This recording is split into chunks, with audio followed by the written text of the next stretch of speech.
Good evening, everyone. How are you all? Fine, ma'am. Okay चलो बच्चे, partnership finish किया था हमने। उसमें आप लोगों को कोई प्रॉब्लम किसी भी टॉपिक में पार्टनरशिप के, या टिल पार्टनरशिप एनी प्रॉब्लम?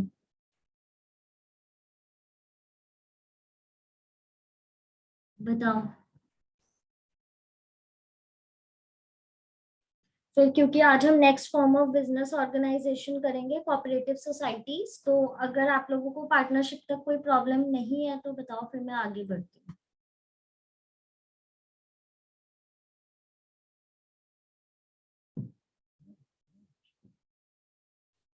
हाँ जी बच्चे, कोई प्रॉब्लम नहीं है, चले फिर आगे। Yes ma'am. Okay, cooperative societies क्या होती है? कुछ पता हो, कुछ आइडिया हो?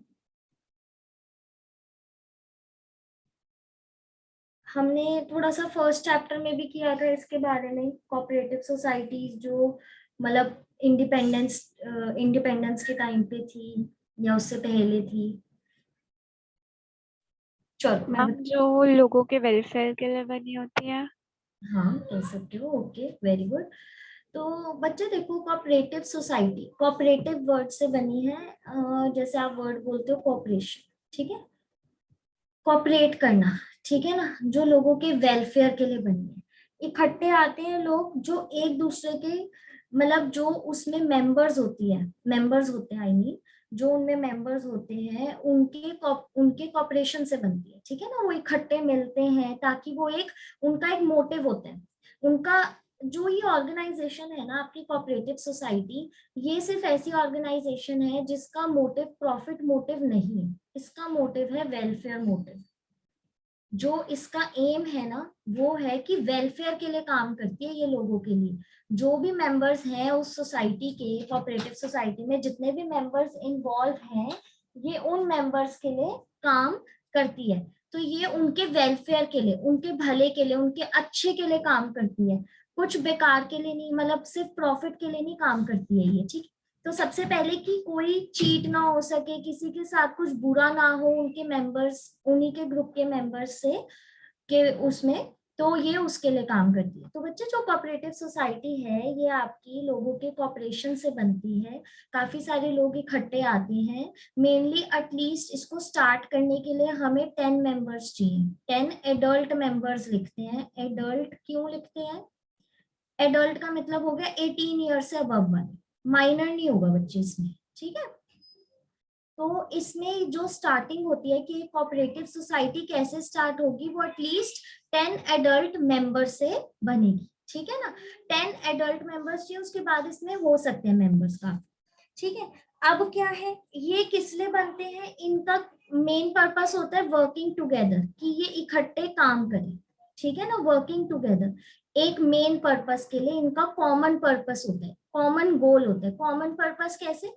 कि जैसे एक सोसाइटी फॉर्म हुई है, जैसे हमने चैप्टर 1 में किया था कि मर्चेंट ट्रेडिंग एसोसिएशन स्टार्ट हुई थी। तो अगर मैं एक सोसाइटी का नाम लूं, कंज्यूमर कोऑपरेटिव सोसाइटी स्टार्ट हुई है, तो ये जो कंज्यूमर कोऑपरेटिव सोसाइटी है ये किसके इंटरेस्ट के लिए स्टार्ट हुई है? कंज्यूमर्स के, कि कंज्यूमर्स कहीं चीट ना हो सके उनके लिए, कि उन्हें ज्यादा प्राइस पे एक प्रोडक्ट ना मिल रहा हो, उन्हें कम से कम दामों पे हम अच्छा से अच्छा क्वालिटी का प्रोडक्ट प्रोवाइड कर सकें।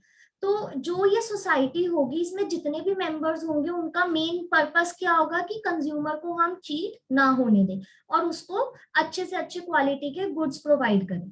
तो सबका पर्पस कैसा हो गया? कॉमन पर्पस, ठीक है ना, अलग अलग पर्पस नहीं है। सपोज एक एग्जांपल आप और ले सकते हो कि जैसे आप एज एन एम्प्लॉय कंपनी में काम कर रहे हो, ठीक है ना।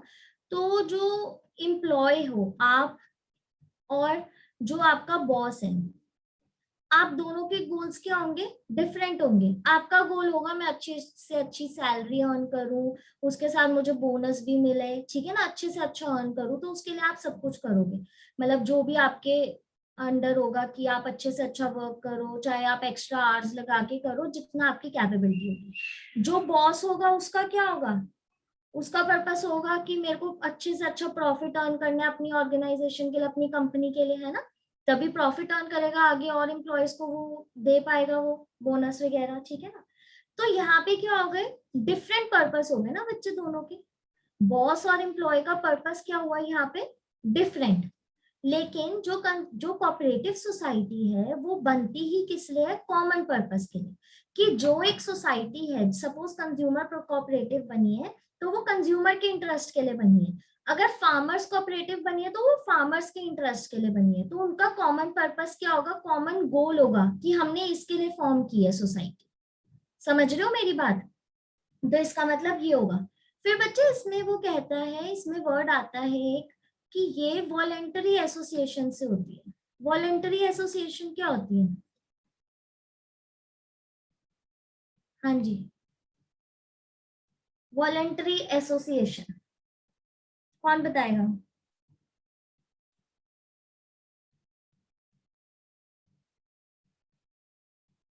बच्चे वॉलेंटरी का मतलब क्या होता है, अपने मन से ना, ओन विश कह सकते हो आप, अपने आप से, है ना।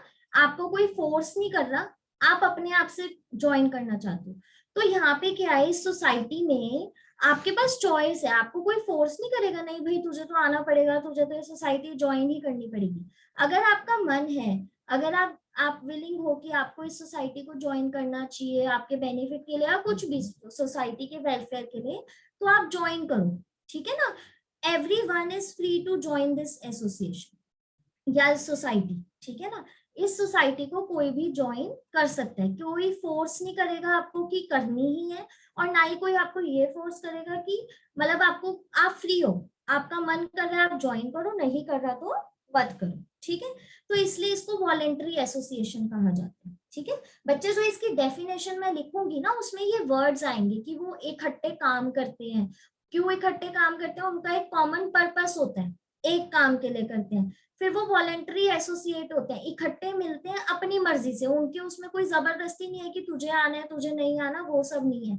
और फिर इनका मोटिव क्या होता है, वेलफेयर मोटिव के लिए ये इकट्ठे होते हैं, इनका मोटिव प्रॉफिट मोटिव नहीं होता, ठीक है ना। एक दूसरे के भले के लिए काम करते हैं। अब कंज्यूमर्स के लिए ये रेट कम करवाएंगे, तो जो जो उस कंज्यूमर कोऑपरेटिव सोसाइटी में, उन सबका फायदा होगा ना, अपने मेंबर्स का ये फायदा करवाना चाहते हैं।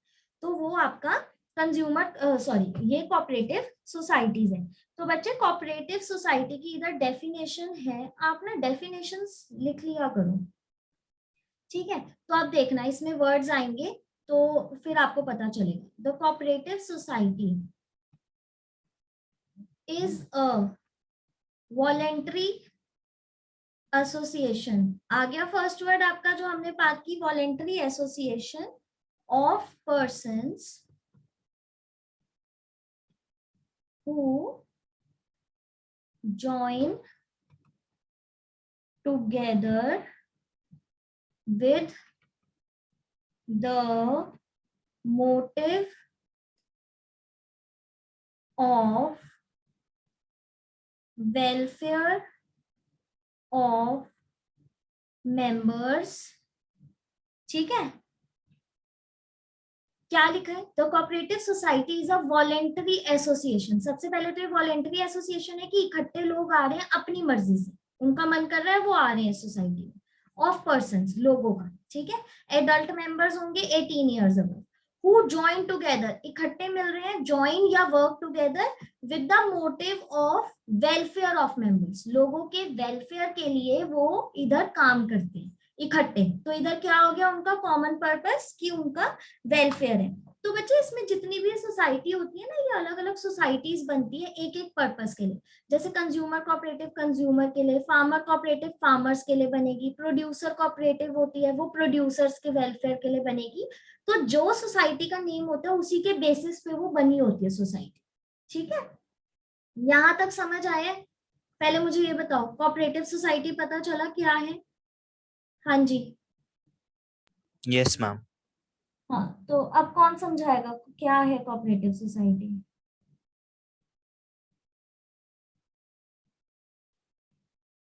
हम्म,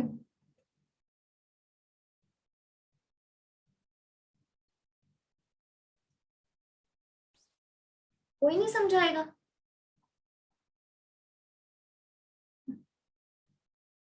हाँ जी, सयांश, आप बताओ बच्चे क्या है cooperative society?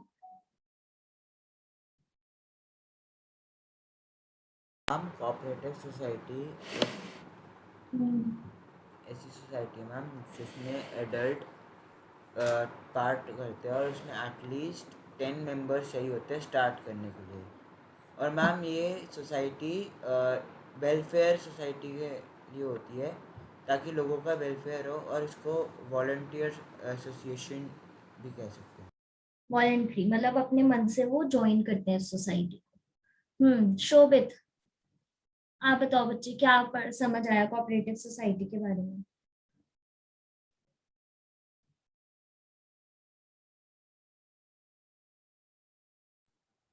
Ma'am, when people join together for the welfare of people, consumers.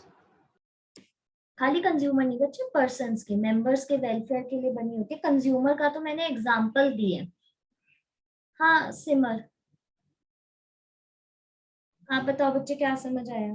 Ma'am इसमें वेलफेयर मोटिव होता है हम्म, प्लस का, एंड मैम क्या बोलते हैं, इसमें एडल्ट्स होते हैं, एंड मैम स्टार्ट करने के लिए we have to need at least 10 members hmm, and ठीक है ठीक है।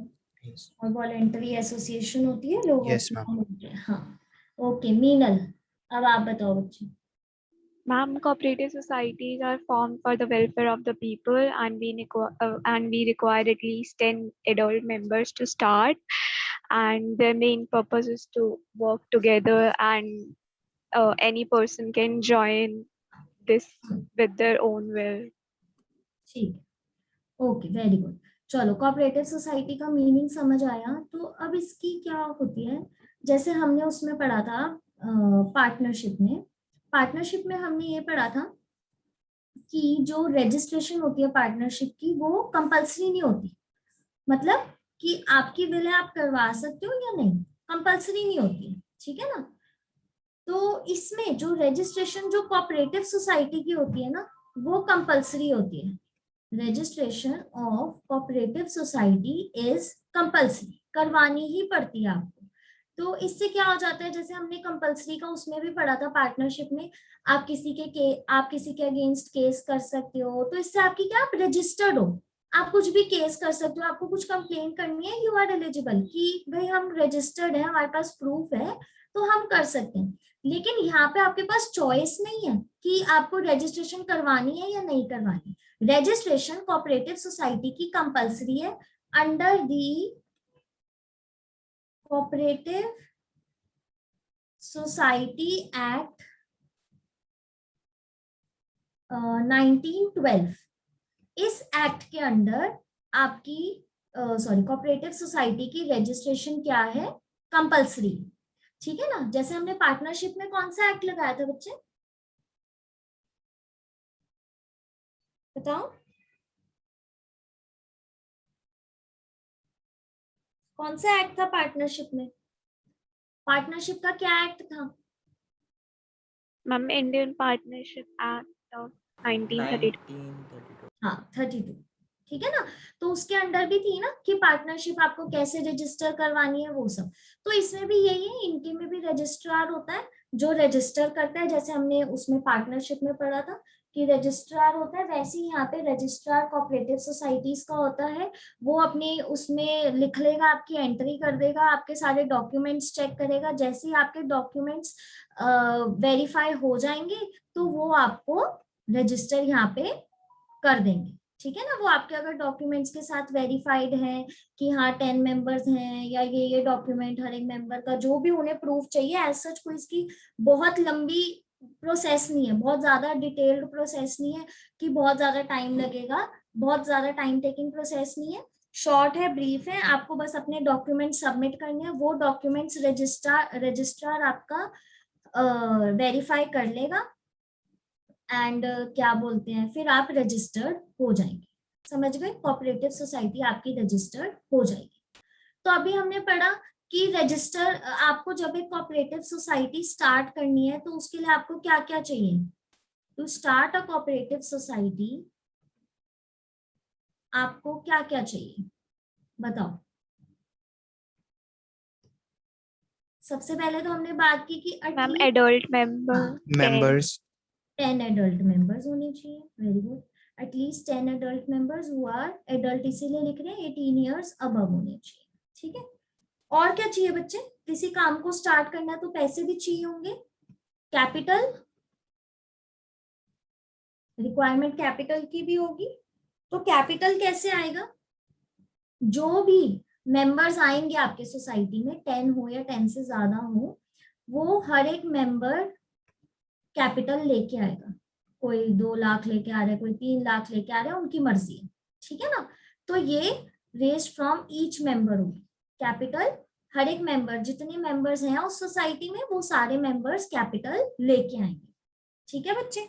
तो सोसाइटी बना रहे हैं तो उसके लिए हमें सोसाइटी बना रहे हैं इन द सेंस सोसाइटी, ये कोऑपरेटिव सोसाइटी है। तो आपको इसमें ये नहीं है कि 2-3 मेंबर से काम चल जाएगा। उसने बोल दिया कि एटलीस्ट 10 मेंबर्स चाहिए और हर एक मेंबर अपने हिसाब से वो कैपिटल लेकर के आएगा। ठीक है, अब बच्चे इसमें क्या होता है, मेंबरशिप, कि कौन कौन मेंबर बन सकते हैं। आप क्या कहते हो, कौन कौन बन सकते हैं मेंबर? रेस्ट्रिक्टेड लोग ही बन सकते हैं या कोई भी बन सकता है? मैम वॉलेंट्री एसोसिएशन में तो आपने कहा था हाँ कि कोई भी ज्वाइन कर सकता है। हाँ, बिल्कुल ठीक। मैम कोई भी अबव द एज ऑफ 18। हाँ, कोई भी above the age of 18, anyone can become a member. उसे बस अपनी कैपिटल लेके आनी है। Anyone can become a member, वो कैपिटल लेके आएगा फ्री फ्रॉम, यहाँ पे कोई आपकी बायसनेस नहीं है, biasness on the basis of religion, caste, gender. ठीक है, इस पे कोई बेसिस नहीं है कि हम मुस्लिम सोसाइटी बना रहे हैं तो उसमें वो नहीं होएगा, कोई हिंदू नहीं होएगा, कोई ये नहीं होएगा। मुस्लिम के साथ अगर कोई हिंदू भी काम करना चाहता है तो कोई प्रॉब्लम नहीं है, एनीवन इज फ्री। ठीक है ना? मैम इसमें जो फ्री मेंबर्स होते हैं उनका बैकग्राउंड चेक नहीं होता? कैसे बैकग्राउंड चेक की? वो कहाँ से बिलोंग कर रहे हैं, कहाँ से नहीं? मैम की अगर कोई क्रिमिनल केस या समथिंग है तो? हाँ, मेन बच्चे देखो, जो भी कोऑपरेटिव सोसाइटी में आ रहे हैं वो किस लिए आ रहे हैं? वेलफेयर मोटिव के लिए। ठीक है, वेलफेयर मोटिव के लिए आ रहे हैं तो ऑब्वियस अब वो ऐसा कोई क्रिमिनल काम तो यहाँ पे करेगा नहीं, क्योंकि उसे भी पता है यहाँ पे प्रॉफिट अर्निंग नहीं है। देखो, क्रिमिनल चीजें कहाँ पे होगी, गलत चीजें कहाँ होगी? जहाँ हमारा प्रॉफिट अर्न हो रहा होगा, प्रॉफिट के साथ हम वो करेंगे चीटिंग। ठीक है ना? लेकिन यहाँ पे ऐसा कुछ है ही नहीं, क्योंकि यहाँ तो लोगों के भले अच्छे के लिए हम लोग फॉर्म कर रहे हैं सोसाइटी, ताकि लोगों का फायदा हो, जो भी मेंबर्स इसमें हैं। ठीक है ना? तो यहाँ पे तो प्रॉफिट अगर हो भी जाता है तो वो मेंबर्स में डिवाइड हो जाएगा, नहीं होगा तो भी उन्हें कोई प्रॉब्लम नहीं है। ठीक है ना? यहाँ पे तो हम लोगों को खुद चीटिंग से बचा रहे हैं कि वो लोग एक्सप्लॉइट ना हो सके। ठीक है ना? उनको कोई चीट ना कर सके, इसलिए ये सोसाइटी बन रही है। ठीक है, तो कोई बैकग्राउंड होगा भी तो वो यहाँ पे आके ठीक कर लेगा अपना। ठीक है ना? बैकग्राउंड चेक का ऐसा कुछ नहीं है। मेनली वहां पे ये मेंबरशिप कहता है कि फ्री है, किसी कोई बायसनेस नहीं है, कुछ नहीं है यहाँ पे, कोई जेंडर बायसनेस नहीं है, कुछ नहीं है। ठीक है, तो कोई भी आपका यहाँ पे मेंबर बन सकते हैं, लेकिन हर एक मेंबर को अपने साथ यहाँ के लिए कैपिटल लेके आनी पड़ेगी। ऑब्वियस, अब हम कुछ स्टार्ट करेंगे तो पैसा तो लगेगा ही ना, तो उसके लिए कैपिटल कहाँ से रेज होती है? ईच मेंबर से। ठीक है ना? हर एक मेंबर अपनी कैपिटल लेके आएगा जितनी वो लगा सकता। तो बच्चे, अभी हमने बात किया कोऑपरेटिव सोसाइटी की। कोऑपरेटिव सोसाइटी का मीनिंग आप लोगों को पता चल गया कि ये एक ऐसी सोसाइटी है जो फॉर्म हुई है, जो लोग इकट्ठे मिलकर काम करना चाहते हैं, जिनका एक कॉमन पर्पस है, जो एक ही पर्पस के लिए काम करना चाहते हैं। ठीक है ना? और क्या करना चाहते हैं? इनका वेलफेयर मोटिव है कि लोगों के भले के लिए, अच्छे के लिए हम फॉर्म कर रहे हैं। और वॉलेंट्री एसोसिएशन है कि कोई भी यहाँ पे पार्ट ले सकता है, एंड एवरीवन इज फ्री। ठीक है ना? जिससे सोसाइटी का पार्ट बनना है वो बने। ठीक है ना? कोई जेंडर डिस्क्रिमिनेशन नहीं है, कोई कास्ट के बेसिस पे या रिलीजन के बेसिस पे कोई डिस्क्रिमिनेशन नहीं, बायसनेस नहीं है। ठीक है, तो यहाँ पे एटलीस्ट हमें फॉर्मेशन के लिए 10 मेंबर्स चाहिए। ठीक है ना? 10 एडल्ट मेंबर्स, और इसकी रजिस्ट्रेशन कंपलसरी होती है। As in case of partnership वो कंपलसरी नहीं थी, मन था कि आप करवा सकते हो या नहीं, बट यहाँ पे रजिस्ट्रेशन कंपलसरी। फिर यहाँ पे भी आपका रजिस्ट्रार होता है, जिसके पास अपने डॉक्यूमेंट्स आपने सबमिट करवा दिए, जो आप कोऑपरेटिव सोसाइटी बनाना चाहते हो जिस टाइप की, तो आपने वो सबमिट करवा दिए। जब वो वेरीफाई हो जाएंगे, वो रजिस्ट्रार ओके है, तो वो अपना रजिस्टर्स में आपकी सोसाइटी का नेम पब्लिश कर देगा। और यहाँ मेंबर्स आपको बता ही दिया, कैपिटल हर एक मेंबर लेके आएगा। यहाँ तक समझ आ गया? बताओ जी।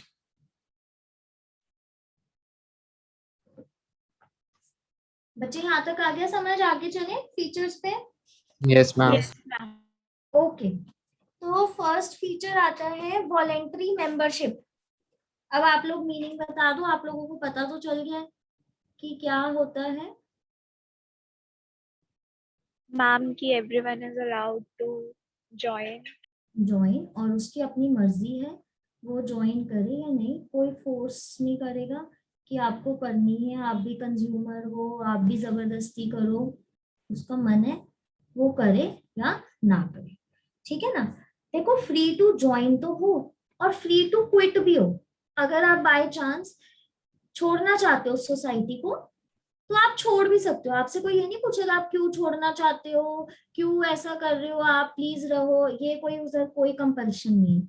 आप फ्री टू ज्वाइन हो तो फ्री टू क्विट भी हो, बट छोड़ने से 1 मंथ प्रायर, मतलब ऐसा कुछ स्पेसिफिक डेट नहीं है। अगर आप छोड़ना चाहते हो कि अगर आप अगले मंथ से छोड़ना चाहते हो तो उससे 1 मंथ प्रायर आप एक नोटिस दे दो सोसाइटी में कि हाँ मैं ऐसे छोड़ रहा हूँ सोसाइटी, ठीक है ना। तो कोई ऐसा कंपल्शन नहीं है कि आपको ज्वाइन भी करना जरूरी है या क्विट भी नहीं कर सकते आप, ऐसा नहीं है। आप ज्वाइन भी कर सकते हो आराम से कभी भी और क्विट भी कर सकते हो, ठीक है, छोड़ भी सकते हो। समझ गए? तो वॉलेंट्री मेंबरशिप है। और इसमें वही है कि it is free from biasness, ठीक है, कोई बायसनेस नहीं है on the basis of gender, creed, caste, biasness, ठीक है। समझ गए बच्चे? Voluntary membership. Next point is legal status.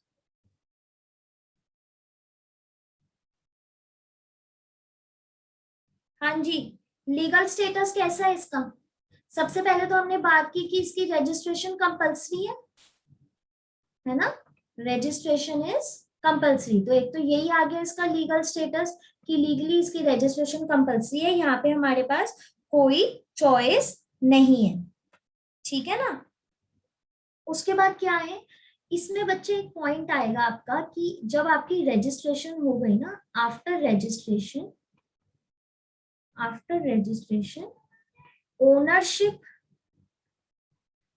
And जो मेंबर्स हैं या ओनर्स कह दो वो डिफरेंट हो जाते हैं। जैसे ना अभी हम आगे कंपनी का पढ़ेंगे ना, उसमें भी सेम ही चीज है कि जैसे मैंने आपको बताया था जब हमने थोड़ा सा ब्रीफ में पढ़ा था कि कंपनी को हम आर्टिफिशियल ह्यूमन बीइंग बोलते हैं, ठीक है ना, वो दोनों अलग होते हैं, ठीक है ना। यहाँ पे क्या होता है, अभी नेक्स्ट पॉइंट में आपका आएगा कि लिमिटेड लायबिलिटी है, तो यहीं से समझ लो आप, ओनरशिप और मेंबर्स आपके डिफरेंट होते हैं।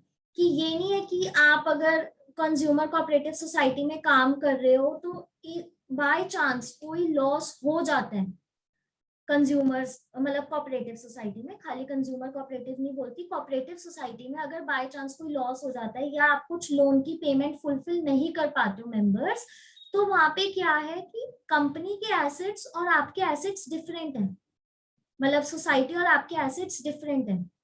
वहां पे क्या होगा कि आपके एसेट्स से, आपके पर्सनल पॉकेट से पैसे नहीं लिए जाएंगे, क्योंकि यहाँ पे हमारी लाइबिलिटी लिमिटेड है और यहाँ पे ओनरशिप और मेंबर्स डिफरेंट है। लेकिन जब हम अभी बात कर रहे थे ना बाकी सारे केस, तीनों बिजनेस ऑर्गेनाइजेशन में, जैसे हमने सोल प्रोप्राइटर में बात की कि जो हमारे जो मतलब सोल प्रोप्राइटर है, बिजनेस और बिजनेसमैन सेम है, कि बिजनेस के एसेट्स और उसके एसेट्स सेम है। लेकिन यहाँ पे ऐसा नहीं है, वहां पे क्या था, अनलिमिटेड लाइबिलिटी थी, तो at the time of loss या वो किसी लोन की पेमेंट फुलफिल नहीं कर पा रहा किसी वजह से, उसे अपनी पर्सनल पॉकेट से पैसे भरने पड़ रहे थे। लेकिन यहाँ पे क्या होगा, यहाँ पे डिफरेंट है दोनों, ठीक है ना, दोनों की सेपरेट लीगल एंटिटी बोलते हैं हम इसे, सेपरेट है ये दोनों। इनको देखा भी जाता कैसे है, सेपरेट देखा जाता है कि ओनर और ओनरशिप क्या है, डिफरेंट है। लेकिन हमने sole proprietor, joint Hindu family business में देखा, पार्टनरशिप में देखा, वहां पे सेपरेट लीगल एंटिटी नहीं थी, वहां पे सेम थी कि बिजनेस और बिजनेसमैन सेम है, कि अगर बिजनेस में कुछ लॉस हो जाता है, कुछ हम फुलफिल नहीं कर पाते, तो वहां पे बिजनेसमैन या बिजनेस के एसेट से पैसा पूरा किया जाएगा। समझ गए मेरी बात? ठीक है बच्चे, तो यहाँ पे ओनरशिप और मेंबर्स डिफरेंट है, अलग अलग है, ठीक है। यहाँ पे ओनर्स के, मेंबर्स के एसेट्स नहीं लिए जाएंगे फुलफिल करने के लिए,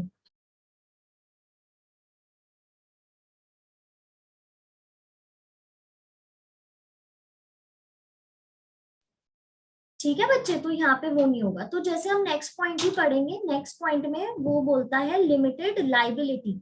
तो यहाँ पे लाइबिलिटी क्या है, लिमिटेड, कि कुछ भी अगर हम लोन की फुलफिलमेंट ना कर पाए या कुछ भी लॉस हो जाए, यहाँ पे हमारे कोई पर्सनल पॉकेट से पैसे नहीं लिए जाएंगे। जितनी कैपिटल कंट्रीब्यूट की है ना हर मेंबर ने, हर मेंबर ने जितनी कैपिटल कंट्रीब्यूट की है, सिर्फ उस एक्सटेंट तक उनसे पैसे लिए जाएंगे, उसके अलावा वो लॉस फुलफिल नहीं करेंगे। बाकी सारा लॉस आपकी बिजनेस में से जाएगा, पर्सनल पॉकेट में से नहीं जाएगा। मेरी बात समझ आ रही है? जितनी हमारी कैपिटल कंट्रीब्यूट, सपोज 10 मेंबर्स हैं, ठीक है ना, 10 के 10 मेंबर्स ने 2 लाख ईच रुपीस कंट्रीब्यूट किए, मतलब कैपिटल लगाई है। तो अगर बिजनेस में 2 लाख ईच मतलब 20 लाख इन्होंने कंट्रीब्यूट की, मतलब कैपिटल लगाई। अगर सपोज लोन की जो पेमेंट है 30 लैक्स रहती है, 30 लैक्स फुलफिल करनी है, 30 में से चलो 20 लैक्स तो पार्टनर्स ने कर दी जो मेंबर्स हैं, क्योंकि उनकी कैपिटल कंट्रीब्यूशन तक लगेंगे, 10 के 10 मेंबर्स ने कर दिए। लेकिन अभी भी 30 में से अगर हम माइनस करें तो 10 लैक्स बचते हैं। तो 10 लैक्स क्या होगा, उस सोसाइटी में से जाएंगे, जो भी उनकी फॉर्मेशन होगी, जो भी उधर के एसेट्स होंगे उसमें से जाएगी, पर्सनल पॉकेट से नहीं जाएगी इस बार। अब यहाँ से पर्सनल पॉकेट से no will not be fulfil from personal pocket of members. समझ रहे हो बच्चे? यस। पर्सनल और इसमें फर्क, डिफरेंस पता चल गया? पर्सनल कह रही हूँ, लिमिटेड और अनलिमिटेड लायबिलिटी में। ठीक है, तो इनकी डिस्टिंक्शन डिफरेंट है। Okay, next one is control. अब कंट्रोल कौन करेगा? तो कंट्रोल बच्चे इसमें क्या होता है, एक ये कमेटी बना लेते हैं, इलेक्टेड मैनेजिंग कमेटी। एक कमेटी बना लेते हैं, इलेक्टेड मैनेजिंग कमेटी। ये जो कमेटी होती है ना, ये कहाँ से बनती है? जो ये कंज्यूमर सोसाइटीज हैं, कंज्यूमर कह रही, सॉरी बच्चे, सॉरी, कोऑपरेटिव सोसाइटी है, कोऑपरेटिव सोसाइटी के जो मेंबर्स हैं ना, इन्हीं में से ही, जो सपोज देखो 10 मेंबर्स हैं, चलो हम ले लेते हैं कि एक कोऑपरेटिव सोसाइटी है जिसमें 20 मेंबर्स हैं, ठीक। 20 मेंबर्स में से क्या होगा, यही 20 मेंबर्स वोटिंग करेंगे। अब 1 पर्सन 1 वोट होता है, ये भी डेमोक्रेसी के हिसाब से चलती है, आपको भी पता है कि हर एक बंदे का एक ही वोट होता है, ठीक है ना। तो 20 वोट्स हो गए। अब इन्होंने सपोज 5 मेंबर्स को चूज करने, कि जो वो 5 मेंबर्स होंगे ना, वो बनाएंगे इलेक्टेड मैनेजिंग कमेटी, ठीक है। तो ये जो 5 मेंबर्स चूज होंगे, ये इन्हीं 20 मेंबर्स में से चूज होंगे और यही 20 मेंबर्स वोट देंगे। समझ रहे हो? हर एक पर्सन का एक वोट है, तो वही 20 मेंबर्स में से 5 मेंबर्स का ग्रुप वो बन जाएगी कमेटी। इनको इसलिए दिया जाएगा कि ये लोग डिसीजंस ले लेंगे। डिसीजंस बाकी मेंबर्स भी लेंगे, लेकिन डिसीजन को ये बताना कि ये आपका करेक्ट डिसीजन है या आपका करेक्ट डिसीजन नहीं है, तो वो आपका ये बताएंगे। समझ रहे हो? इलेक्टेड मैनेजिंग कमेटी इन 20 मेंबर्स में से ही बनेगी, कुछ 5-6 मेंबर्स की वो मर्जी है, मेंबर्स के ऊपर डिपेंड करता है, हर एक पर्सन का एक वोट होता है, ठीक है मैम हाँ जी ये बच्चे। ऐसे तो मैम एक पंचायत की तरह हो गया। हाँ, आप कह सकते हो कि वो पंचायत में वो बना लेते हैं ना मैम अपने बस उसमें मेंबर से। थोड़े ज्यादा है, हाँ, बट डिसीजन मेंबर्स तो 5 मेंबर्स ही रहते हैं। हाँ 5-6 वो बच्चे इनके ऊपर डिपेंडेंट है। ये तो मैंने एक मतलब एक नॉर्मल सी एक फिगर ली है कि सपोज 5 मेंबर्स, ठीक है ना। वो हमारी मर्जी, वो उनकी मर्जी है, वो कितने मेंबर्स को लेके कमेटी बना ले, लेकिन जो कमेटी ऐसे वो फॉर्म होगी, टोटल जैसे 20 मेंबर्स तो 20 मेंबर्स का इकट्ठा म्यूचुअल अंडरस्टैंडिंग के साथ डिसीजन होगा। हाँ हाँ बिल्कुल, और वोटिंग हो जाएगी आपकी, ठीक है ना। तो ये आपकी डेमोक्रेसी के हिसाब से चलती है, डेमोक्रेटिक है कि हर एक बंदा फ्री है अपने डिसीजन लेने के लिए, वो उस हिसाब से बता दे। वॉलेंटरी एसोसिएशन है वैसे भी, तो वही चीज है, ठीक है बच्चे। उसके मैम बाद हाँ जी बच्चे, मैम अगर जो 5 मेंबर्स जो लाइक बता रहे हैं कि डिसीजन सही है या नहीं, अगर उनके बीच में कॉन्फ्लिक्ट हो जाए तो फिर क्या होता है? कॉन्फ्लिक्ट्स तो बच्चे होगी, लेकिन म्यूचुअल डिसीजन रहेगा, ऐसा नहीं है कि बिल्कुल ही वही उनको, इसलिए देखो क्या होता है, अब यहाँ पे मेंबर्स बहुत सारे हैं तो इसलिए इनमें एक मैनेजिंग कमेटी सी बना दी कि क्या पता जो ये 5 मेंबर्स हैं इन्होंने इसलिए चूज किया। अब आप देखो, अगर हम एक एग्जांपल लें, आपकी स्कूल में टीचर ने कहा कि आपको एक प्रोजेक्ट बनाना है। एक क्लास में आप लोग सपोज क्लास में 50 स्टूडेंट्स थे, ठीक है ना। 50 स्टूडेंट्स को मैम ने 25 और 25 ईच के ग्रुप में डिवाइड कर दिया, ठीक है। 25 के ग्रुप में डिवाइड कर दिया। अब एक ग्रुप में 25 है, दूसरे ग्रुप में भी 25। अब ये 25 में से, अब आप बताओ, आप अपनी क्लास के स्टूडेंट्स को जानते हो कुछ टाइम, चाहे आप 3-4 मंथ्स, आप 1 या 2 मंथ में भी जान जाते हो कि कौन कैसा बच्चा है, कौन पढ़ने में कैसा है, किसका कहाँ माइंड ज्यादा है, आप पहचान लेते हो। तो 25 में से आपने देखा कि यार हमें एक प्रोजेक्ट बनाना है। अगर हम 25 के 25 एक ही डिसीजन को लेने में लग जाएंगे तो बहुत ज्यादा बहस होगी, कोई बोलेगा ये तो बिल्कुल ही नहीं करना चाहिए, 25 पर्सन है, वहां पे बहुत ज्यादा झगड़े हो सकते हैं। तो आपने क्या किया, आपको पता है यार एक ये टॉपर है, इस टॉपर को ले सकते हैं।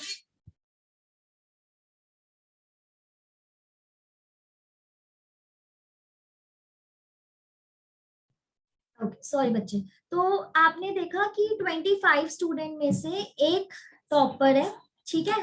टॉपर सपोज 2 बच्चे टॉपर थे, ठीक है। 2 का आपने देखा यार ड्राइंग में इनका ना बहुत अच्छा है, इनको हम ड्राइंग में ले लेते हैं 2 को, ठीक है ना। 2 को आपने देखा इनका ना वो है बड़ा, मतलब ये लोग कोई और ले लो, इनकी क्वालिटी ले लो किसी और बच्चे की, हैंड राइटिंग ले लो, चलो किसी की हैंड राइटिंग बहुत अच्छी है, ठीक है, हैंड राइटिंग बहुत अच्छी है, तो वो हो गए 2 मेंबर्स।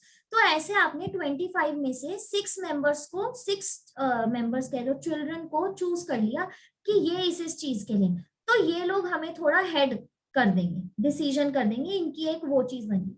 तो ऐसे बच्चे कोऑपरेटिव सोसाइटी में इन्होंने क्या किया, इन्होंने देखा यार ये बंदा थोड़ा इस चीज में एक्सपर्ट है, ये मैनेजिंग में है, ये थोड़ा सर्विस, ये डिसीजंस अच्छे ले लेता है, तो आपने उन बंदों को अपनी जजमेंट के हिसाब से वोट दे दिए, ठीक है ना। आपने अपनी जजमेंट के हिसाब से उनको वोट दे दिए, तो जिसको वोट्स मिल गए हाईएस्ट, वो मेंबर बन गया कोऑपरेटिव में।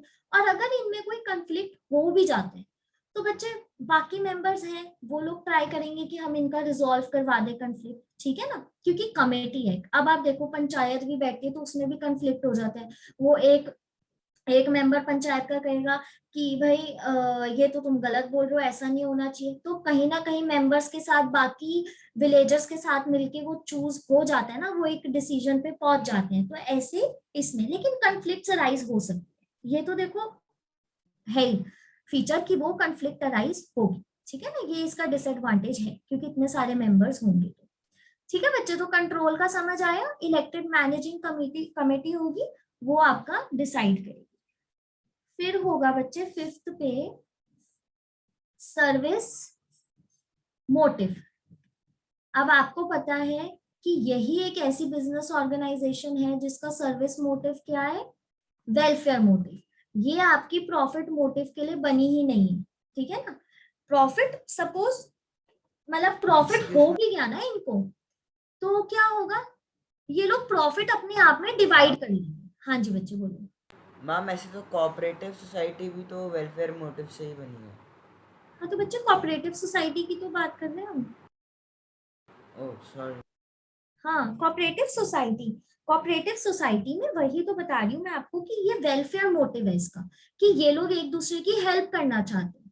इनका माइंड में ये नहीं आता कि हम प्रॉफिट के लिए हेल्प कर रहे हैं, कि अगर हम सपोज कंज्यूमर्स मिलके मिडल मैन को एलिमिनेट करते हैं। सपोज एक एग्जांपल लेते हैं, ये आपका मैन्युफैक्चरर है, ठीक है।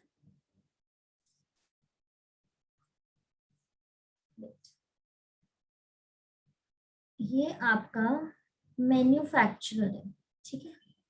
इसने गुड बनाया और उस गुड को इसने बेचा ₹10 पे, ₹10 प्राइस। इसने ये गुड किसे बेचा, good sold to middleman. Middleman की बात की थी ना हमने, जो एजेंट्स टाइप होते हैं जो हेल्प करते हैं बाकी जगह पहुंचाने के लिए गुड्स वगैरह। तो इसने ये मिडलमैन को सोल्ड किया ₹10 का, ठीक है। मिडलमैन को तो ₹10 का ही बेचेगा। अब जो मिडलमैन है वो उसमें अपनी कॉस्ट ऐड कर लेता है, सपोज ₹5 की, ये उसका प्रॉफिट भी हो गया अपनी सर्विस देने के लिए, और इसमें उसने प्रॉफिट भी कमा लिया। ठीक है, अब ये जो गुड्स बेचता है किसको भिजवाता है ये गुड्स अपने पास से? कंज्यूमर्स को। ठीक है, किसको भिजवाता है? कंज्यूमर्स को। कंज्यूमर को कितना रुपीस पे करना पड़ा? ₹15 इस गुड के लिए। जो गुड 10 रुपीस का था वो गुड हमें 15 रुपीस पे मिल रहा है, क्योंकि यहाँ पे क्या है? मिडल मैन है जो कि अपना प्रॉफिट ऐड करके बैठे। अब जो ये कंज्यूमर प्रोटेक्टिव सोसाइटी होगी ना, ये इसी के लिए बनी हुई है। क्यों बनी हुई है? वो मिडल मैन को एलिमिनेट करेगी। वो इतने बड़े ग्रुप ऑफ पीपल वो क्या करेंगे? मैन्युफैक्चरर से बल्क में सामान ले लेंगे। बल्क इन द सेंस बहुत सारा सामान ले लेंगे। एक गुड नहीं लेंगे, वो बहुत सारा गुड ले लेंगे। फिर वो आगे जाके कंज्यूमर को दे देंगे। और वो क्या होगा? वो तो ₹10 पे ही लेंगे ना कंज्यूमर सोसाइटी वाले, जो मैन्युफैक्चरर देगा उन्हें।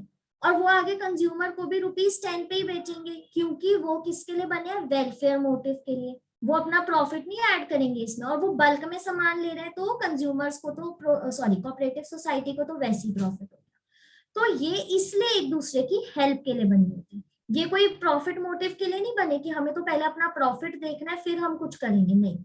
ये बने ही वेलफेयर के लिए, एक दूसरे की हेल्प के लिए। समझ आया बच्चे? पता चल गया इसके फीचर्स क्या थे? बताओ, कोई प्रॉब्लम आई? एक बार रिवाइज करते हैं। हाँ बच्चे, सयांश बोलो, आप क्या बोल रहे हो? Ma'am I am saying no problem. Okay okay.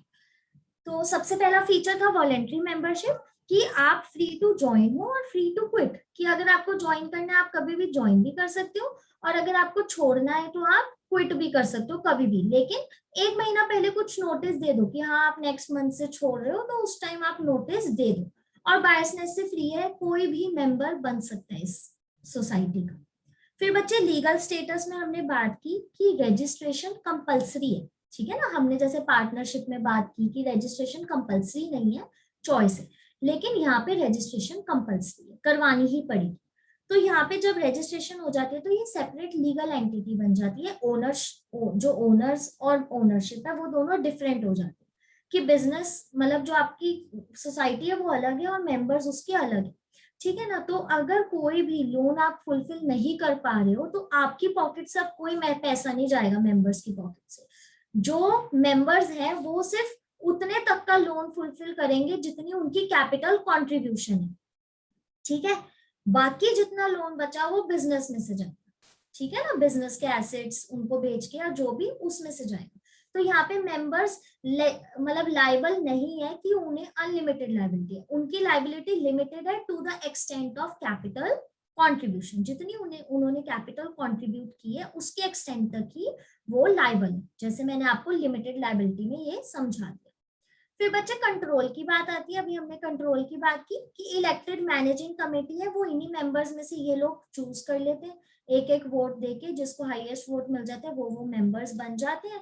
तो यहाँ डेमोक्रेसी है कि 1 पर्सन 1 वोट की हर एक को राइट है कि वो जितने मेंबर्स हैं उनको अपने हिसाब से वोट दे सकते हैं। ऐसा नहीं है कि उसको वोट नहीं देने देंगे, इसको नहीं वोट देना, ऐसा नहीं। तो ये जो इलेक्टेड मैनेजिंग कमेटी है ये आगे आके डिसीजंस ले लेती है, ताकि वो बता सके कि हाँ ये डिसीजन सही ले रहे हो आप या नहीं ले रहे। फिर बच्चे सर्विस मोटिव है, कि आप जो ये काम कर रहे हो ये वेलफेयर के लिए, लोगों के अच्छे के लिए, भले के लिए कर रहे हो। ठीक है ना, तो जैसे मैंने आपको एग्जाम्पल बताया कि एक मैन्युफैक्चरर है, उसने 10 रुपए के गुड्स मिडल मैन को बेचे। मिडल मैन ने अपना प्रॉफिट ऐड करके, अपनी सर्विस के पैसे ऐड करके कंज्यूमर को 15 रुपए का बेचा। तो इसमें कंज्यूमर को तो 15 रुपीज पे करने पड़ रहे हैं सेम प्रोडक्ट के। अगर यहाँ मिडल मैन नहीं होता तो वही कंज्यूमर 10 रुपीज ही पे कर रहा होता। तो इस मिडल मैन की जगह कोऑपरेटिव सोसाइटी काम करती है। वो मैन्युफैक्चरर से बल्क में गुड्स ले लेती है और आगे जाके कंज्यूमर को 10 रुपीज पे ही बेचती है। ठीक है बच्चे, फीचर्स तक समझ आ गया? क्योंकि अब हम इसके करेंगे एडवांटेजेस। हाँ जी, अब आप बताओ क्या क्या एडवांटेजेस हो सकते हैं। फर्स्ट एडवांटेज बताओ क्या होगा, बताओ जी। मैम की वेलफेयर मोटिव है इनका। ओके, वेलफेयर मोटिव है, ठीक है। वो तो चलो लिमिटेड आपका लाइबिलिटी, क्या, limited liability. Yes, limited liability. सबसे पहला एडवांटेज ही यही है कि इधर लिमिटेड लायबिलिटी है, क्योंकि क्या होता है अनलिमिटेड होती है तो हमारे ऊपर बर्डन बहुत ज्यादा हो जाते हैं। लिमिटेड लायबिलिटी से क्या होगा कि जो भी लोन होगा वो आपकी सिर्फ कैपिटल कंट्रीब्यूशन तक, आप इसको पढ़ सकते हो, लिख सकते हो, members are liable to the extent of capital contribution by them. सिर्फ उनकी कैपिटल कंट्रीब्यूशन तक ही वो लोन का लॉस फुलफिल करेंगे, उससे आगे नहीं। पर्सनल एसेट्स इसमें आपके सेफ रहते हैं, ठीक है बच्चे, क्योंकि पार्टनरशिप वगैरह में आपके पर्सनल एसेट सेफ नहीं थे, घर से पैसा जा रहा था, यहाँ पे ऐसा नहीं होगा। समझ गए? हाँ जी, नेक्स्ट एडवांटेज बताओ जी, लगाओ लगाओ, बताओ क्या होगा नेक्स्ट एडवांटेज। थोड़ा सा सोचो, वॉलेंटरी मेंबरशिप से सोचो क्या होगा।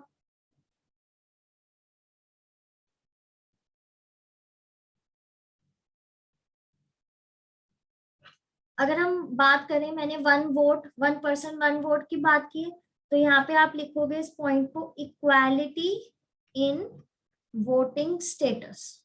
यहाँ पे कोई बायसनेस नहीं है कि तुम नहीं वोट कर सकते, तुम इस जेंडर के हो या इस कास्ट के हो, नो बायसनेस, ठीक है ना। 1 पर्सन 1 वोट होगा आपका, यहाँ पे हर एक का अपना वोट मिलेगा, और डेमोक्रेसी है, ठीक है,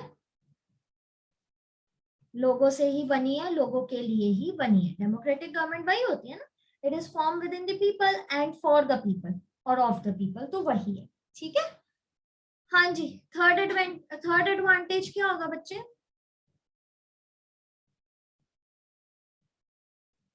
इसकी फॉर्मेशन कैसी है? ईज ऑफ फॉर्मेशन, इसकी फॉर्मेशन भी इजी है। आपको 10 मेंबर्स चाहिए, कैपिटल चाहिए, चलो जी हो गई आपकी फॉर्म। सिंपल लीगल फॉर्मेलिटीज है, 10 मेंबर्स चाहिए आपको, कैपिटल चाहिए, और लीगल फॉर्मेलिटीज बहुत सिंपल है, ठीक है, कोई बहुत ज्यादा लॉन्ग या मतलब लेंदी लीगल फॉर्मेलिटीज नहीं है, बहुत ज्यादा टफ नहीं है, ठीक है। हाँ जी, और क्या होगा बच्चे इसका एडवांटेज? अब देखो मैम बच्चे, हाँ, म्यूचुअली डिसीजन लेते हैं तो डिसीजन मेकिंग इजी रहता है। हाँ ठीक है, कह सकते हो, लिख सकते हो, मतलब ऐसा नहीं है कि आप नहीं लिख सकते हो, लिख सकते हो, लेकिन जो आपकी एनसीईआरटी बुक के हिसाब से, मैं उसके हिसाब से चल रही हूँ, आप लिख सकते हो, ऐसा कोई प्रॉब्लम नहीं है। म्यूचुअल डिसीजन मेकिंग है, वो आपका कंट्रोल में भी आ जाएगा वैसे एज सच, ठीक है ना, कंट्रोल में भी पूरा आ जाएगा। अब क्या है बच्चे, ये देखो आपके वेलफेयर मोटिव के लिए बनी है, तो सबसे ज्यादा इसको सपोर्ट किसका मिलेगा,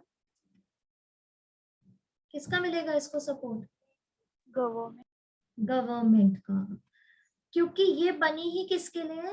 वेलफेयर मोटिव के लिए, तो इधर इसको सपोर्ट मिलेगा गवर्नमेंट का। गवर्नमेंट का सपोर्ट क्यों मिलेगा? गवर्नमेंट कहेगी तुम लोगों की हेल्प कर रहे हो, ठीक है ना, आप वेलफेयर मोटिव के लिए हो, आपका मोटिव क्या है? प्रॉफिट मोटिव नहीं है, क्योंकि बच्चे जितनी भी आपकी गवर्नमेंट वाली होती है ना, जो गवर्नमेंट के अंडर होती है, हम सोशलिस्टिक बोलते हैं, तो ये इनका मोटिव क्या होता है? वेलफेयर मोटिव, ठीक है ना, ये इनका मोटिव प्रॉफिट मोटिव नहीं होता। तो गवर्नमेंट क्या करेगी? इनकी हेल्प करेगी, भाई तुम वेलफेयर कर रहे हो, लोगों की हेल्प कर रहे हो, तो इन्हें लो टैक्स रेट भरना पड़ेगा, मतलब टैक्स कम भरना पड़ेगा इन्हें, ठीक है ना, बेनिफिट्स दे सकती है। इंटरेस्ट रेट लो हो जाएगा इनका लोन्स पे, जो भी ये लोन्स लेंगी कोऑपरेटिव सोसाइटीज अपने लोगों के वेलफेयर के लिए, तो इनको लो इंटरेस्ट रेट भरना पड़ेगा लोन्स पे। फिर बच्चे क्या होगा? सब्सिडीज। सब्सिडीज क्या होती है बताओगे मुझे? आप लोग सुनते होंगे कि सब्सिडीज प्रोवाइड करती है गवर्नमेंट, क्या देती है वो? सब्सिडीज होती क्या है?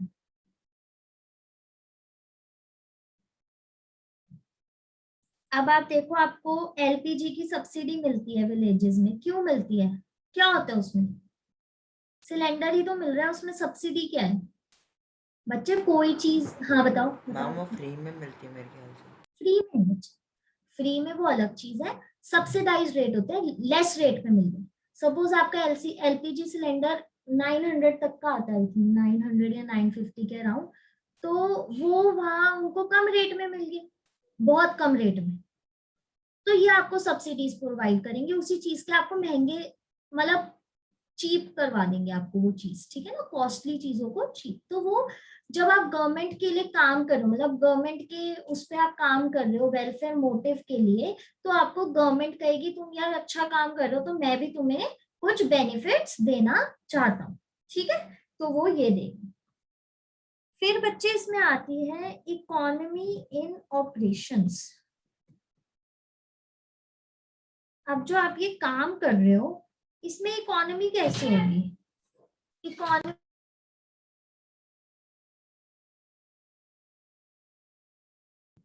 हाँ, इकोनॉमी इन ऑपरेशंस कैसे होगी बच्चे? अभी देखो मैंने एक एग्जांपल लिया था कि आप, एक सेकेंड बच्चे,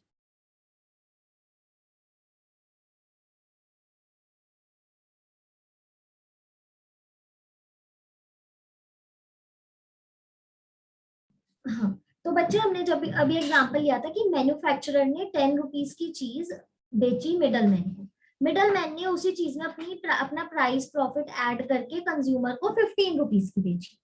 अब जो ये कोऑपरेटिव सोसाइटी है ये किस लिए बनी है कि हम उस 10 रुपीज की चीज को 10 रुपीज का ही दे कंज्यूमर्स को, ठीक है ना हमारे। तो ये इनका क्या होगा, main reduces middleman. Economy in operation कैसे होंगे, ये हमारी कॉस्ट कम करवाने में, कि हमें ज्यादा से ज्यादा पैसे ना देने पड़े, हमारी कॉस्ट कम करवाएंगे ये लोग। कैसे कॉस्ट कम होगी, रिड्यूस मिडलमैन को रिड्यूस करके, वेस्टेज को रिड्यूस करके, जो रिसोर्सेज हैं उनका ऑप्टिमम यूटिलाइजेशन करके। किसी भी रिसोर्स को देखो हम वेस्ट करेंगे तो आगे फ्यूचर जनरेशन को नहीं मिल पाएगा, और जितनी हम वेस्टेज करेंगे ना उस चीज की कॉस्ट उससे ज्यादा बढ़ती जाएगी, ठीक है। तो यहाँ पे हमें जितने भी हमें रिसोर्सेज मिले हुए हैं उनकी यूटिलाइजेशन कैसे करनी है, बहुत ऑप्टिमल, बहुत अच्छे से, मिनिमल वेस्टेज के साथ, ठीक है। फिर इसमें क्या होगा इसका कि ये आपकी कॉस्ट रिड्यूस करवाएगा। एक मिनट बच्चे,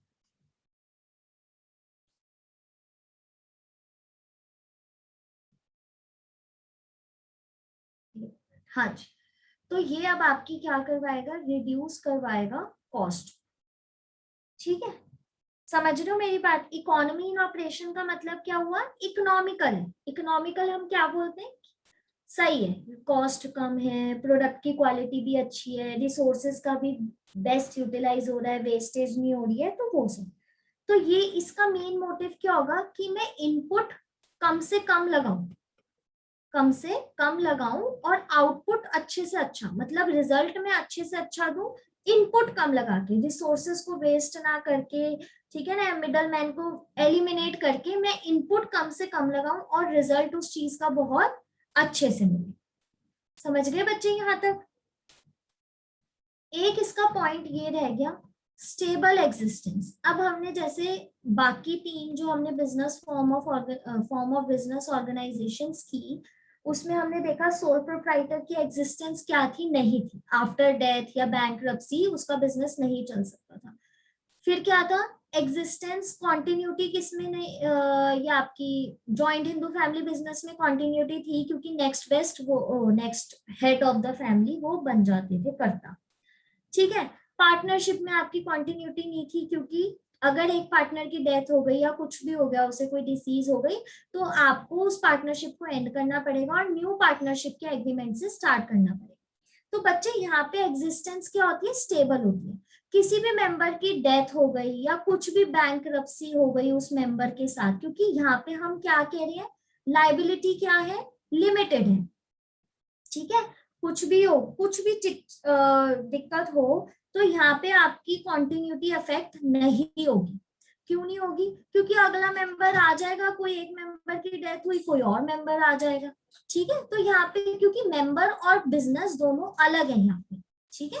लेकिन जो हमारे सोल प्रोप्राइटर या पार्टनरशिप थे, यहाँ पे दोनों की एग्जिस्टेंस सेम थी, बिजनेस को अफेक्ट कर रही थी, यहाँ पे नहीं अफेक्ट करेगी, समझ रहे हो बच्चे बात? तो किसी की भी डेथ या बैंकरप्सी या मेंबर छोड़ के चला जाता है तो कोई नेक्स्ट मेंबर उसे ज्वाइन कर लेगा। यहाँ पे उनकी कोऑपरेटिव सोसाइटी के एग्जिस्टेंस पे कोई भी इफेक्ट नहीं पड़ेगा। समझ गए मेरी बात? पता चल गई? यहाँ पे ऐसा नहीं होगा कि कोई डेथ होगी तो आप क्लोज कर दोगे कोऑपरेटिव सोसाइटी को। यहाँ पे क्लोजर नहीं होगा कोऑपरेटिव सोसाइटी का। समझ गए? फीचर्स सॉरी एडवांटेजेस समझ आए? फर्स्ट एडवांटेज लिमिटेड लायबिलिटी था कि आप अपनी सिर्फ कैपिटल की कंट्रीब्यूशन तक ही लायबल हो, उससे ज्यादा आपको कोई लायबिलिटी नहीं आपकी। फिर है बच्चे इक्वालिटी इन वोटिंग स्टेटस। मैंने बात की थी कि 1 पर्सन 1 वोट है, डेमोक्रेसी है, कोई बायसनेस नहीं है, तो वही। फिर बच्चे इसमें ईज ऑफ फॉर्मेशन आता है कि फॉर्मेशन इजी है। यहाँ पे हमें कोई लेंदी प्रोसीजर नहीं है या लॉन्ग प्रोसीजर नहीं है कि आपको ये करना है वो। 10 मेंबर्स लेके आओ, कैपिटल लगाओ, चलो डॉक्यूमेंट सबमिट करो, हो गया। सपोर्ट फ्रॉम गवर्नमेंट, हमें यहाँ पे गवर्नमेंट का बहुत सपोर्ट मिल जाता है क्योंकि हम वेलफेयर मोटिव के लिए काम कर रहे हैं, लोगों के भले के लिए काम कर रहे हैं, प्रॉफिट मोटिव नहीं है। तो यहाँ पे गवर्नमेंट कहती है तुम हमारे लिए काम कर रहे हो तो हम भी तुम्हें बेनिफिट देते हैं, लो टैक्स रेट कर देते हैं, उनकी इंटरेस्ट रेट कम कर देते हैं लोन्स पे और सब्सिडीज प्रोवाइड कर देते हैं। फिर आता है बच्चे इकोनॉमी इन ऑपरेशन। यहाँ पे वो मिडल मैन को रिड्यूस करके, रिसोर्सेज की वेस्टेज को कम करके, कॉस्ट को कम करके इकोनॉमिकल बना देते हैं प्रोडक्ट को। ठीक है ना? तो वो economy in operation. Stable existence है, किसी भी मेंबर की डेथ हुई या बैंकरप्सी हुई कोई प्रॉब्लम नहीं है, नया मेंबर आ जाएगा या फिर वो मेंबर्स कंटिन्यू करते रहेंगे सोसाइटी। यहां तक किसी को कोई प्रॉब्लम? हाँ जी बताओ जी, any problem?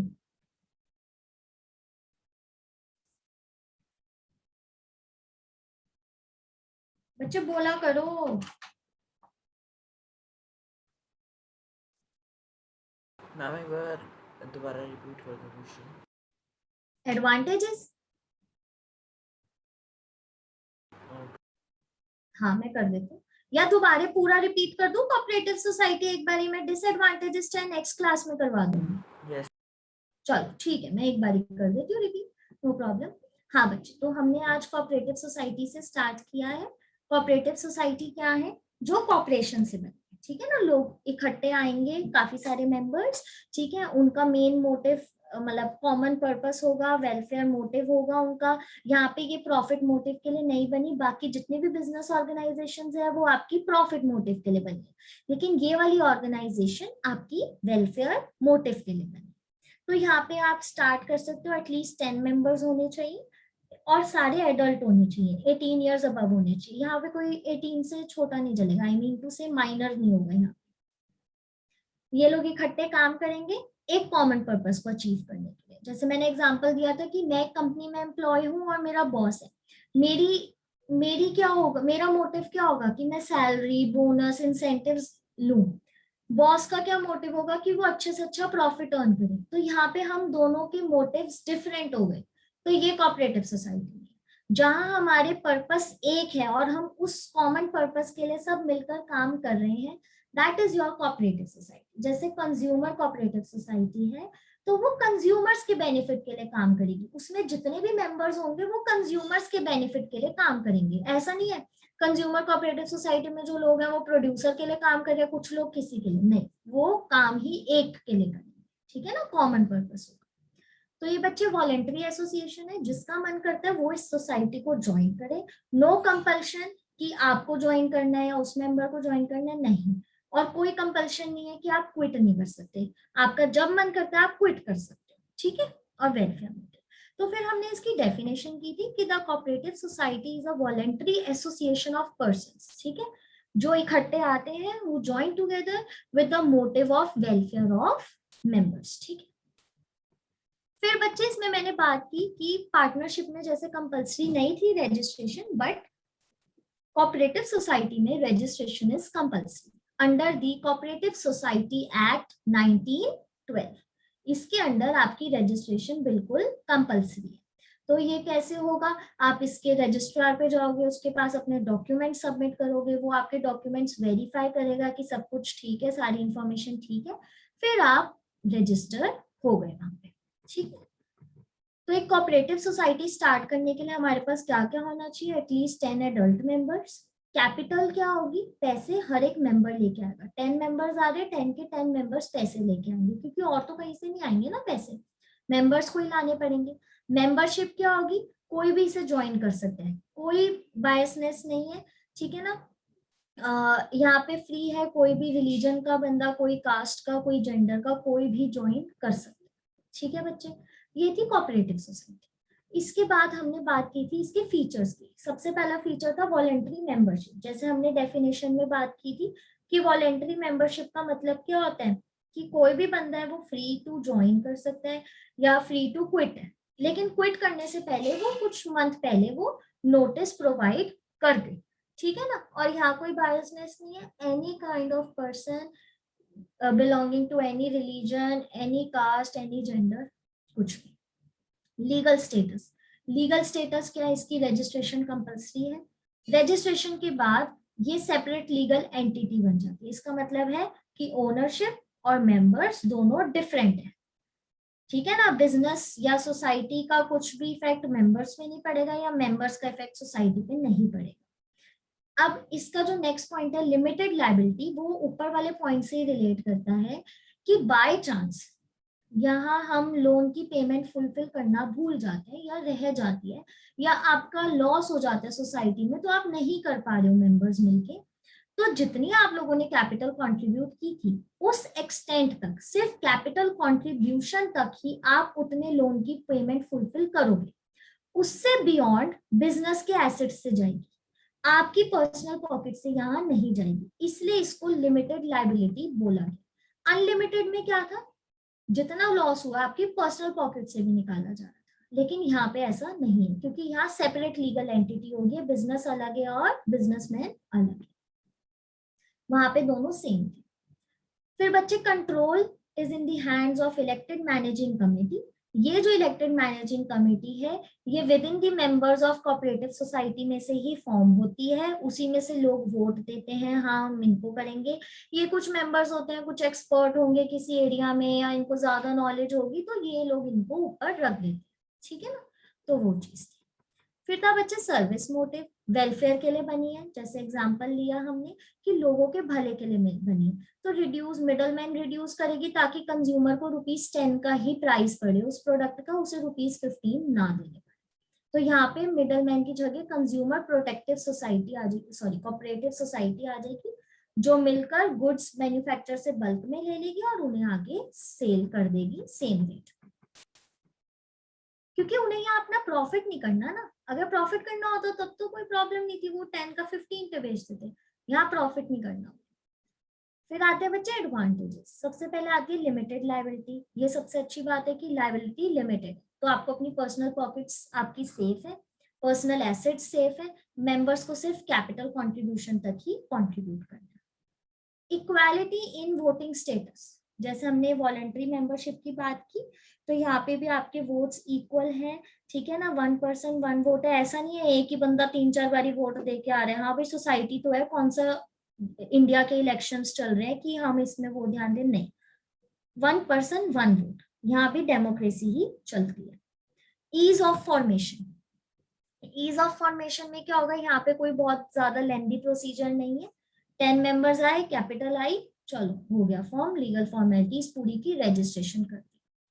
Support from government, जैसे मैंने कहा कि हमें गवर्नमेंट से सपोर्ट मिल जाता है, क्योंकि हम यहाँ पे वेलफेयर मोटिव की बात कर रहे हैं, प्रॉफिट मोटिव की नहीं बात कर रहे हैं। क्योंकि देखो, जैसे आप देखो प्राइवेट कंपनीज होती है, ठीक है ना, प्राइवेट कंपनीज किस लिए बनी होती है? प्रॉफिट मोटिव, तो वहां पे गवर्नमेंट का कोई सपोर्ट नहीं होता, कोई रोल भी नहीं होता।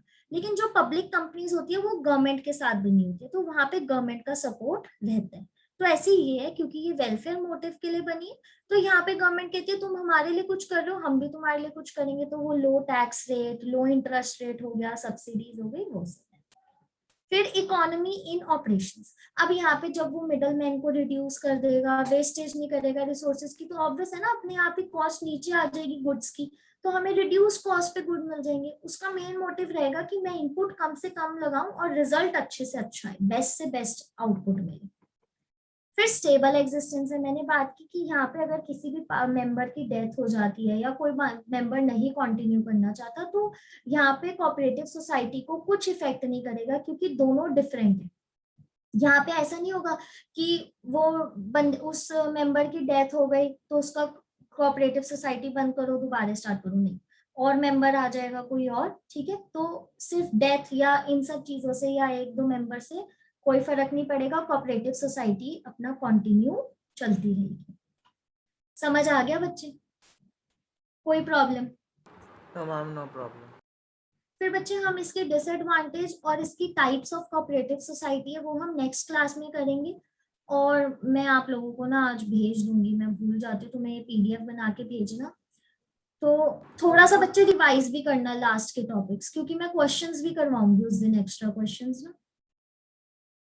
ठीक है बच्चे? Yes ma'am. ओके बच्चे, चलो जी, thank you so much. Thank you, ma'am. Welcome. Thank you ma'am.